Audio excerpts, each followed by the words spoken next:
Doctor Baba Saheb Ambedkar.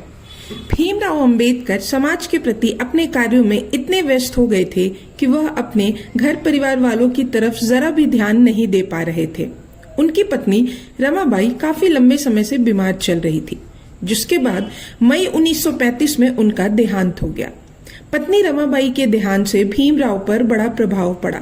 उन्होंने सभी सुख सुविधाओं का त्याग कर दिया और सादगी भरा जीवन जीने लगे। भीमराव की इस सादगी को देखकर उसी समय से लोग उनको बाबा साहेब के नाम से पुकारने लगे। उसी दौरान उन्हें बम्बई गवर्नमेंट लॉ कॉलेज में प्राचार्य के पद के लिए नियुक्त किया गया।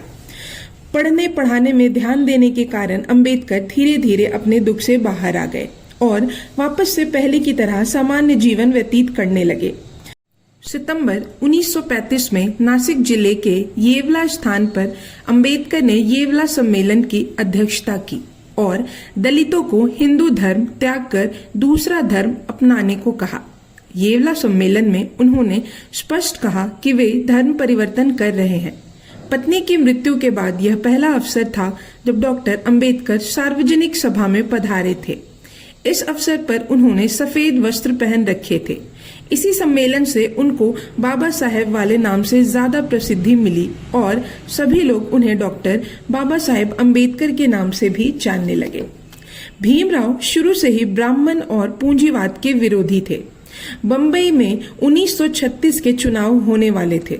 इस दौरान भीमराव अम्बेडकर ने इंडिपेंडेंट लेबर पार्टी स्वतंत्र मजदूर दल के नाम से एक नई पार्टी बनाई।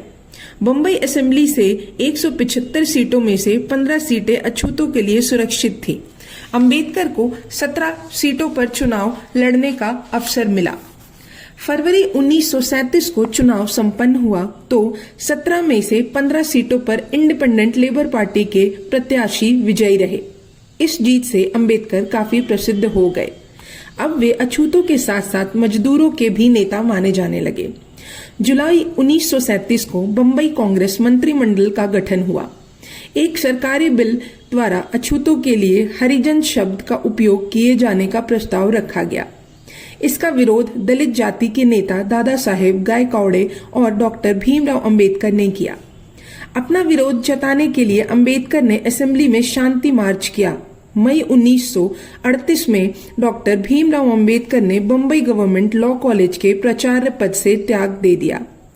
इसके बाद भीमराव हमेशा पश्चिमी वेशभूषा में रहने लगे थे, लेकिन मन से वे पूर्णतः भारतीय ही थे।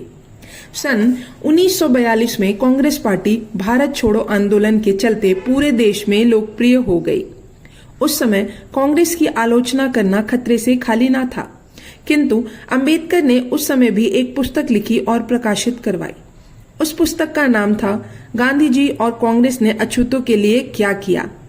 अपने विवादास्पद विचारों और गांधी जी व कांग्रेस की कटु आलोचना के बावजूद अंबेडकर ने प्रतिष्ठा एक अद्वितीय विद्वान और विधिवेत्ता की थी, जिसके कारण 15 अगस्त 1947 को भारत की स्वतंत्रता के बाद कांग्रेस के नेतृत्व वाली नई सरकार अस्तित्व में आई तो उसने अंबेडकर को कानून मंत्री के रूप में देश की सेवा करने के लिए आमंत्रित किया।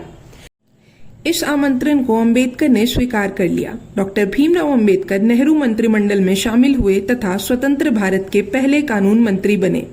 जुलाई 1946 में अंबेडकर बंगाल विधान परिषद से मुस्लिम लीग की सहायता से दलितों के प्रतिनिधि के तौर पर संविधान सभा में निर्वाचित होकर आए। नवंबर 1946 में भीमराव ने संविधान सभा में पहली बार भाषण दिया। जुलाई 1947 में अंबेडकर राष्ट्रीय झंडा समिति के सदस्य बनाए गए तथा संविधान सभा द्वारा अशोक धर्म चक्र तिरंगा झंडा स्वीकृत हुआ।